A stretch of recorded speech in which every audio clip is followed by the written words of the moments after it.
Ons sit hier buite Riversdal, waar die eerste Ultra Trail Sleeping Beauty bergwedloop verlede Saterdag aangebied is. En by ons is die argitek, die man, die brein agter hierdie hele padwedloop, saam met Anja en Chrisman Lou. Maar Tielman Roos is die kommandoleier van Riversdal Voortrekkers, en dis 'n man wat hierdie roete soos die palm van sy hand ken. Tielman, as jy vir my kan sê, almal praat nou van die ESTB soos ons daarna verwys. Wat het jy vir ons te vertel oor ESTB? ITSB, Ultra Trail Sleeping Beauty. Ja, hier goed is op almal se lippe. Veral nou sedert die afgelope naweek, wat die groot wedloop uiteindelik plaasgevind het. Die projek kom ons nou al lankal aan, maar die groot dag was Saterdag. En ja, die lekkerte daarvan is hoe positief almal praat oor wat gebeur het en hoe positief almal die dag beleef het. As ek sê almal, bedoel ek deelnemers, beamptes, fotograwe, toeskouers, almal het die dag net vreeslik lekker en positief beleef. So dis lekker om daai terugvoer te kry. Die ander lekkerte is die manier wat Riversdal se gemeenskap ingekoop het in die projek en regtig waar deel geraak het daarvan. Ja, ek en Chrisman en Anja het die leiding geneem, en Riversdal Voortrekkers was die instansie wat dit georganiseer het en wat die inisiatief geneem het, maar die betrokkenheid was baie wyer as ons groepie. Weet, van 'n kant af, ek kan verwys na byvoorbeeld die boere. Hulle het arbeid gestuur, maar hulle het sommer self ook kom inspring met bossiekappers en rietmasjiene en kom help sny. Die sakegemeenskap van Riversdal het gehelp met finansiering. Die Essequa munisipaliteit, die toerisme afdeling het gehelp met finansiering. Gourits Cluster Biosfeer Trust het gehelp, ons bietjie met fondse gehelp om aan die werk te kom. So deur die bank, jy weet, ongelooflik, natuurlik Cape Nature wat vir ons 'n permit gegee het. En hier kort voor die wedloop, toe sien ons maar hierdie pad uit Windhoek toe, die Rice Village is sleg. Toe kom die distriksmunisipaliteit met 2 padskrapers en skraap vir ons die hele pad. Wow, so die betrokkenheid in die hulp was net oorweldigend. 'n baie groot spanpoging. Tielman, 'n projek soos die, ek bedoel, dit val nie net uit die lug uit nie, né? Waar het alles begin? Wel, die oorsprong was daarvan, wil ek sê, in die 80er jare toe die pragtige paadjies gemaak is in die berge. Riversdal se een groot bate is sy natuurskoon spesifiek, die lange berge hier. En hier was 'n pragtige netwerk van paaie, maar dit het met die tyd, dit is nie onderhou nie, is nie in stand gehou nie, en dit het totaal toegegroei. En toe die Voortrekkers met die inisiatief gekom, maar kom ons reël 'n bergwedloop. En dan gebruik ons die inskrywingsgelde en die geld wat ons inkry op watter manier ook al met die wedloop, om die paadjies oop te maak en volhoubaar oop te hou.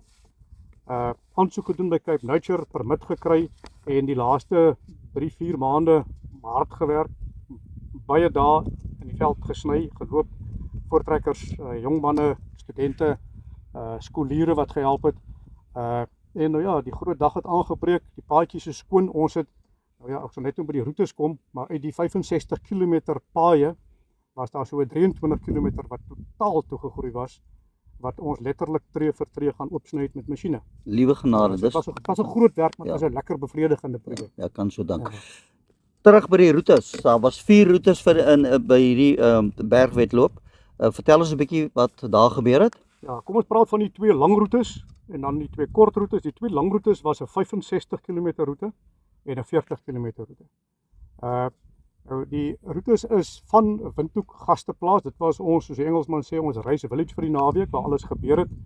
Daar het 'n klomp mense kom kamp vir die naweek. Daar was lekker aktiwiteit. Nou van daar af het alles gebeur.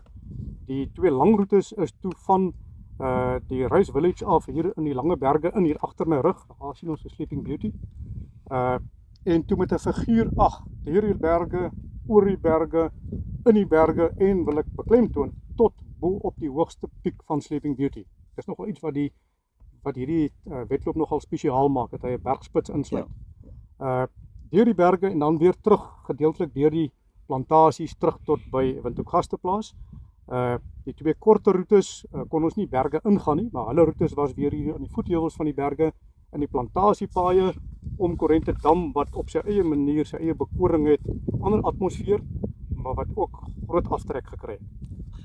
Tielman, die Rice Village self, was daar baie aktiwiteite, goeie ondersteuning uit die dorp van die inwoners? Ja. Hier het eintlik al Vrydag aand begin.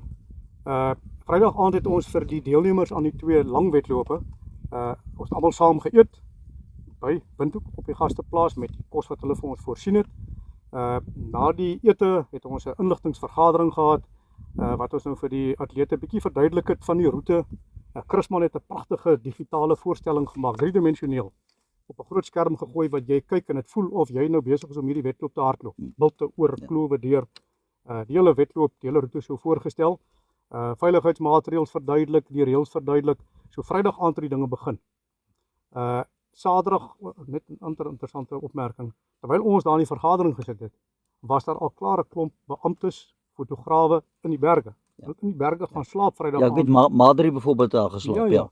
Om betyds te wees vir Saterdagoggend as die atlete begin verbykom. Ja. So klomp het fisies in die berge gaan slaap al. Want onthou die 65 het al weggetrek 5:00 die oggend. Ja. Toe hulle wegtrek die oggend, was dit digte mis. Ja. Hier onder die berge, al in die berge was toe van die mis. Ja. En net 'n interessantheid, iets spesiaals van hierdie wedloop was, ons het 'n kamera gehad bo op Sleeping Beauty se spits. En toe die atlete daar begin aankom en die foto's geneem word, is gestuur af per WhatsApp na die Rice Village toe, nou Windhoek toe. Toe ons die foto's begin kry, toe sien ons het hier in die digte mis, maar hulle is in helder sonskyn. Liewe genade. En daar die mooiste foto's uitgekom van die bergspits af met 'n wolkkleed rondom onder hulle. Dit was iets baie spesiaals. Asemrowend, nee. Ja. Nou die 65's het 'n afsnytyd gehad tot die aand 9:00, 16 ure. Het hulle dit benut? Amper, die laaste het ingekom so skuins voor 7, skemerdonker die aand. Wow. Onthou nou, dis nou na 14 ure op die voete. Ja. So hulle was gedaan. Ja. Hulle kommentare was ook taaf, hard, maar baie lekker en asemrowend mooi. Ja. So die 40's het toe 8:00 weggespring, hulle roete voltooi, en 8:00 en 8:30 het die 20's en die 10e onderskeidelik weggespring. So hier van 8:30 af was daar 4 wedlope gelyk aan die gang en almal het toe teruggekom tot by Windhoek gasteplaas, almal het daar geëindig deur die loop van die dag tot, soos ek gesê, die laaste is die aand 7:00. Ja, fantasties. Tielman, so ter afsluiting, hoe lyk die pad vorentoe vir hierdie bergwedloop, die ITSB? Hugo, baie positief. Ek is baie opgewonde. Ek was van die begin af oortuig dat hierdie wedloop die mooi natuur waardeur hy kronkel, homself gaan bemark. En sit nog daarby 'n tikkie van Rivertal platteland se vriendelikheid, vriendelike mense en gasvryheid. Want jy 'n wenresep. Ja. En as ek nou terugkyk en terugdink aan wat ons alles gehoor het en gesien het, dan het ons presies dit bereik. Die kommentare is oorweldigend positief. Ons wil nie en ons sal nooit van hierdie een van die grootes kan maak nie. Ons kan nie daai duisende akkommodeer op hierdie baie sensitiewe ekologie hier nie. Maar hy gaan verseker groei en ek dink hy gaan verseker een van die gewildstes raak. Ja, soos ek 'n vrou wat Oud Riversdal wat nou in Engeland woon en werk, het geskryf vir Anja dat hierdie gaan, sy's vas oortuig, dit gaan die grootste en die gewildste bergwedloop in die wêreld word. Tielman, baie dankie vir jou tyd. Dankie ook vir julle harde werk en die pragtige reëlings. Julle het vir ons 'n juweel teruggebring na Riversdal toe. Groot waardering. Baie positief, baie dankie.